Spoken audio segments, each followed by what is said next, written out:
السلام عليكم ورحمة الله وبركاته. ازيكم يا حبايبي؟ عاملين ايه؟ النهاردة ان شاء الله هنعمل الطعمية بمقادير بسيطة جدا وتكات حلوة قوي. تحفة. طعمها في البيت اجمل بكتير بنشتريها من بره. تراثنا اللي هي الطعمية ديت من التراث القديم قوي قوي قوي قوي. بنغيب ونشتاق لها ونعملها في البيت لانها الصراحة انضف من بره بكتير واوفر بكتير واطعم بكتير. وهي دي اللي تستحق يقولوا عليها الايام دي ايه؟ الجرين برجر. بس احنا مش هنقول عليها الا طعمية وفلافل.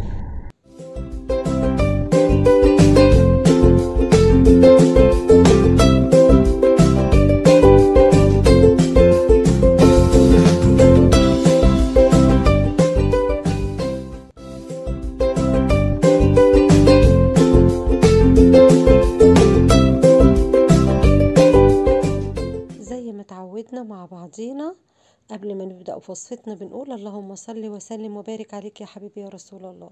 انا هنا كان معايا نص كيلو فول مدشوش. جبته وغسلته كويس خالص من الريم الابيض اللي هو فيه لحد ما المية بقت نقية جدا. نقعته فوق التمن 9 ساعات وممكن لحد 12 ساعة، مش هيجرى حاجة. ومعايا خضرة مشكلة من كل حاجة حزمة صغننة كده، لو هي كبيرة اقسميها. ومعايا بصلتين ومعايا 7 8 فصوص توم ومعايا قرن فلفل اخضر ومعايا حزمتين كرات. طبعا هنقول المقادير تاني. بنجيب الفول بنغسله كويس، نص كيلو الفول مع الخضرة بتاعتي غسلاها ومنضفاها كويس. الفول طبعا لازم ننقعه قبلها ب 12 16 ساعة، ليلة كاملة مش مهم. بس هو أقل حاجة 8 6 ساعات ولحد 12 كفاية.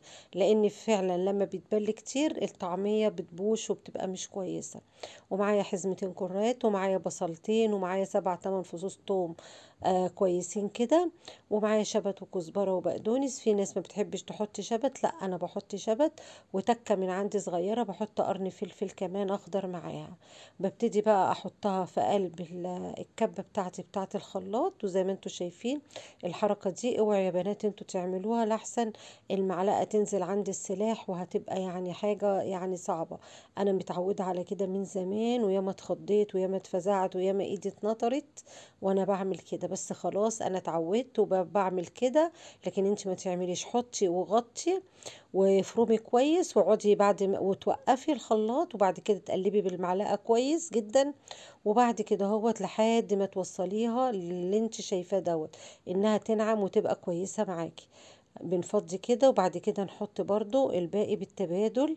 كل مرة بحط شوية الفول وشوية الخضرة وشوية الكرات وشوية البصل وشوية الثوم، ولحد ما اوصل لعجينة الطعمية اللي احنا طبعا كلنا عارفينها بتبقى شكلها عامل ازاي. والجديد بقى ان احنا دلوقتي ما بنتبلش علشان الطعمية بتاعتنا ما تسودش ولا تغمق الا اما نيجي نحمر ونقلي. وهوريكم دلوقتي انا بتبلها بايه.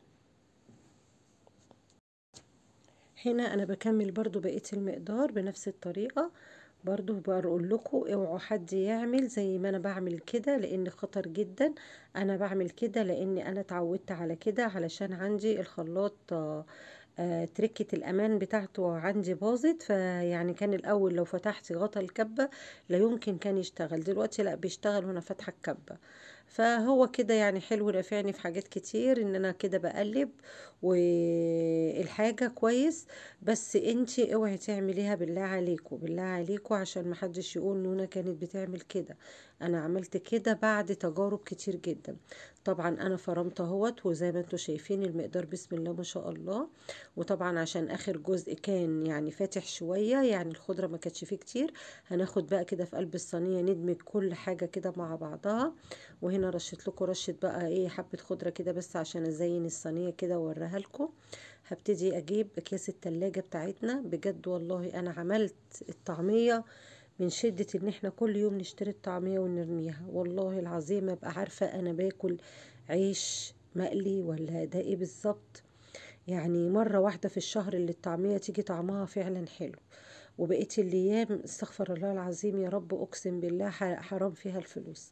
طب قلت ايه الموضوع يعني؟ طب ما انا اجيب نص كيلو فول وغسلته ونقعته من بالليل وانا بصلي الفجر، رحت نقعاه وقمت على بعد الظهر ابتديت اشتغل فيه، وجبت الخضرة وجبت حاجتي وابتديت اشتغل فيها واديني كيستها. ويعني احنا كل يوم مش هناكل طعمية يوم بعد يوم ولا حاجة، بس حاجة جميلة جدا وانضف بكتير وريحة وطعم وحاجة يعني في منتهى الجمال. حتى والله يعني لو في عشاء هتحبي تاكليها اكنك بتاكلي كفتة، بتاكلي حاجة جميلة. يعني اللي احنا بناكلها بره دي والله يعني ما تتسماش طعمية خالص، لا لا لا، بجد الغش كتر قوي. اشوفه النص كيلو، انا يعني عامله الاكياس ايه مش كبيره قوي، على قد كل كيس مثلا يعملي بتاع 8 طعميات 6 طعميات 10 طعميات بالكتير. اهو معمول لي زي ما انتوا شفتوا كده حوالي 6 7 اكياس. ما عدتهمش الصراحة، ممكن نعدهم دلوقتي هنا مع بعض. ادي كده ده 7، ادي 2 3 4 4 لا 8 اكياس.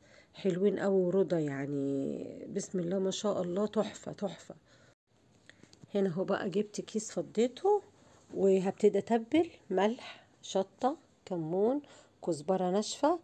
معايا يعني سنة صغيرة كربوناتو، ما تكتريش الكربوناتو عشان ما يفورهاش ويخليها منك تبوش في قلب الزيت، وانت بتحطيها كده تلاقيها فرغت من قلب بعضها وشربت زيت. نطرة صغيرة ده انت لو حابة. في ناس بقى بترجع تضربها تاني في الكبة، لا انا ما بحبش كده. ومعانا زيت سخن على النار، سخن مش بيغلي، سخن. وباخدها بين ايديا كده وابل ايدي بالسمسم واطعمها بالسمسم كده زي ما انتم شايفين، ونبتدي نقليها. كل كيس يعني بيطلع لي، مرة يطلع لي 8، مرة يطلع لي 10، مرة يطلع لي 11. كل مرة على حسب بقى، انا ايدي مش ميزان وما وزنتش، بس الكمية معقولة. وكل واحدة طبعا هتكيس على زي ما هي عارفة مقدار بيتها ايه. تمام كده. هنا بقى اول ما بحس ان اللون اتغير من تحت، يعني انا عايزاكم تشوفوا خضار الطعمية من جوه عامل ازاي. يعني بسم الله ما شاء الله، جميلة جميلة جميلة. والريحة بقى ما اقولكيش قلب الدنيا، ما تعرفيش انت بتقلي كفتة ولا بتقلي طعمية ولا بتقلي ايه. ريحتها في منتهى الجمال. بجد كل حاجة بنعملها في البيت انضف واحلى واطعم بكتير. بصوا،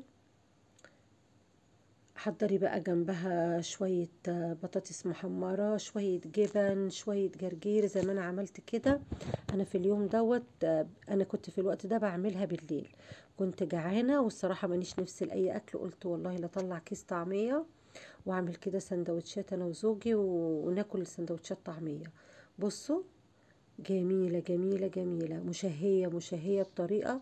وكان نفسي اسمعكم كده وانا باكلها صوت القرمشة بتاعتها، كانت بجد تحفة. والخضار اللي من جوه ده، بصوا بالله عليكم، بتجيبوا الطعمية بره من كده تعرفوا حاطين فيها عيش ولا حاطين فيها ايه بالظبط. ايوه كده بقى، ظبطي السندوتش طعمية وشرايح طماطم وشرايح خيار وعودين جرجير، واحلى من كده مفيش بقى. وشوية لفت كانوا في البيت، اخر طعامة واخر جمال. بجد والله الحاجات دي في البيت احلى بكتير من بره. يلا جربي واعملي وقولي لي ايه رأيك. واللي وصل لحد هنا معايا في الفيديو ما ينساش اللايك وتعليق حلو. والسلام عليكم ورحمة الله وبركاته.